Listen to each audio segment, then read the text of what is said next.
Welcome to Burlap Teachers. Enjoy the video. In this video, I will show how to remove Dodge Journey Door panel.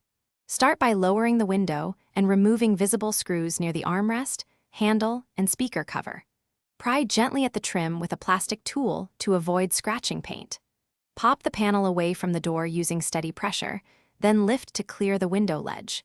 Disconnect wiring harnesses and mirror controls before fully removing the panel to finish safely. In this video, I will show how to remove Dodge Journey Door panel. Gather a plastic trim tool, Phillips screwdriver, and a 7mm socket before you start.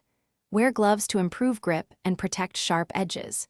Keep a flashlight handy to spot hidden screws and a small magnetic tray for fasteners. Work methodically from top to bottom, releasing clips evenly to prevent bending the panel.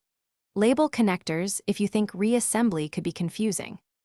In this video, I will show how to remove Dodge Journey Door panel.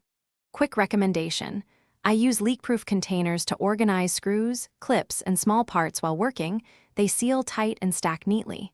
If you find this helpful, please subscribe and like so I can make more tips like this. Check the description for the link and other deals to grab a set. Thanks, now let's get back to the video. In this video, I will show how to remove Dodge Journey Door panel. Begin by removing the armrest screws and any trim pieces that conceal fasteners, then pry the panel edges outward to release clips. Work slowly to avoid snapping brittle plastic and keep all clips in a safe place. Once clips are free, lift the panel to clear the window ledge and disconnect the power connectors. Set the panel aside on a soft surface to prevent scratches. Thanks for watching. Consider subscribing if this video helped you.